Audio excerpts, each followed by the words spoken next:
चलिए सीधे मुद्दे पर आते हैं। आज हम उस सख्त वित्तीय गणित को डिकोड करने वाले हैं जो किसी भी भारी भरकम लग्जरी खरीदारी के पीछे असल में काम करता है। क्योंकि देखिए, जब बात करोड़ों की होती है ना, तो भावनाएं पीछे छूट जाती हैं और सिर्फ नंबर्स बोलते हैं। तो चलिए इस गणित में थोड़ी गहराई से उतरते हैं। 12 करोड़ ये कोई मामूली प्राइस टैग नहीं है। हाल ही में जब ये खबर सामने आई कि 12 करोड़ रुपए की एक शानदार फरारी खरीदी गई है, तो ये सिर्फ एक कार खरीदने तक सीमित नहीं रहा। ये एक बहुत बड़ी वित्तीय घटना बन गई।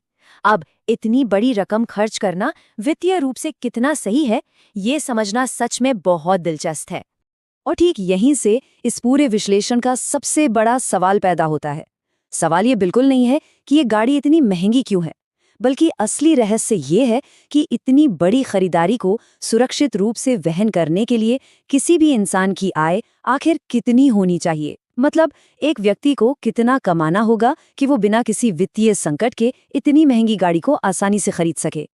अब इस सवाल का जवाब खोजने के लिए कोई भी फॉर्मूला लगाने से पहले खरीदार की वास्तविक कमाई का एक स्पष्ट आधार या कहें बेसलाइन स्थापित करना बहुत जरूरी है।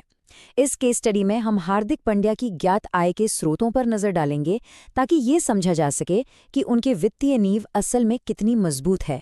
अगर आय के इस ढांचे को ध्यान से देखा जाए तो बीसीसीआई के ग्रेड बी कॉन्ट्रैक्ट से मिलने वाले 3 करोड़ रुपए अपने आप में एक बहुत बड़ी रकम है। लेकिन कहानी में असली उछाल तब आता है जब इसमें मुंबई इंडियंस की रिटेंशन फीस जुड़ती है, जो कि पूरे 16 करोड़ 35 लाख रुपए है।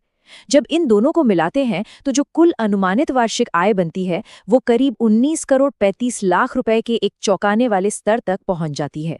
लिटरली एक बहुत ही विशाल आंकड़ा। खैर, अब जब आय का आधार बिल्कुल स्पष्ट हो चुका है, तो इस खरीदारी को परखने के लिए एक ऐसे वित्तीय ढांचे की जरूरत है जिसका इस्तेमाल बड़े बड़े विशेषज्ञ करते हैं। इसे स्टैंडर्ड व्हीकल अफोर्डेबिलिटी फ्रेमवर्क कहा जाता है।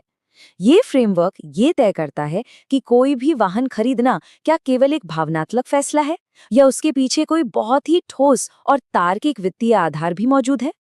और ये बात हमें उस सख्त 30-5-15 नियम की तरफ ले जाती है।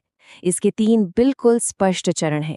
पहला, गाड़ी की कीमत का कम से कम 30% हिस्सा डाउन पेमेंट होना चाहिए।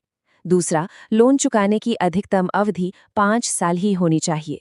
और तीसरा, जो कि सबसे महत्वपूर्ण चरण है, जो भी मासिक ईएमआई बनेगी वो खरीदार के मासिक वेतन के 15% के अंदर ही होनी चाहिए। ये नियम वित्तीय सुरक्षा की सबसे बड़ी गारंटी माना जाता है। और मजे की बात देखिए, यही नियम 12 लाख की हैचबैक से लेकर 12 करोड़ की फरारी तक हर जगह समान रूप से लागू होता है। तो चलिए, अब वक्त आ गया है उस 12 करोड़ के भारी भरकम प्राइस टैग को इस सख्त अफोर्डेबिलिटी फ्रेमवर्क के मानकों पर कसने का।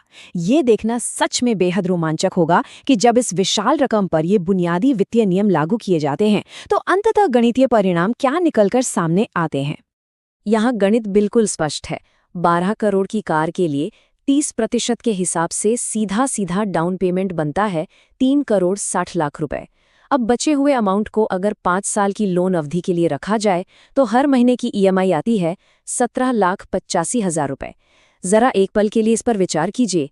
ये एक इतनी बड़ी मासिक देनदारी है जो किसी भी आम बजट की कल्पना से कोसों दूर है।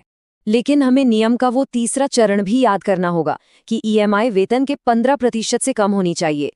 17,85,000 रुपए की इस भारी भरकम ईएमआई को 15% के सुरक्षित दायरे में रखने के लिए गणित के हिसाब से खरीदार को हर महीने लगभग 1 करोड़ 20 लाख रुपए कमाने ही होंगे। जी हाँ, पूरे 1 करोड़ 20 लाख रुपए हर एक महीने की कमाई होनी चाहिए ताकि ये खरीदारी बिना किसी जोखिम के की जा सके।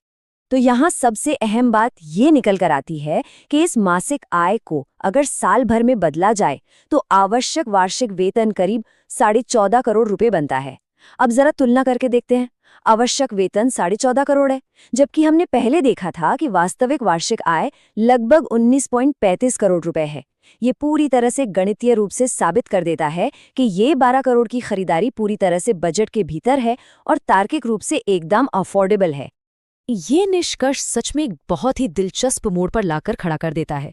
अगर इतने सख्त वित्तीय सिद्धांतों को लागू करने के बाद भी एक इतनी महंगी सुपरकार की खरीदारी गणितीय रूप से एकदम सही साबित हो सकती है, तो सोचने वाली बात यह है कि सही वित्तीय ढांचे के साथ और कौन सी ऐसी चीजें हैं जो पहली नजर में बिल्कुल असंभव लगती हैं, लेकिन वास्तव में पूरी तरह से तार्किक बन जाती हैं।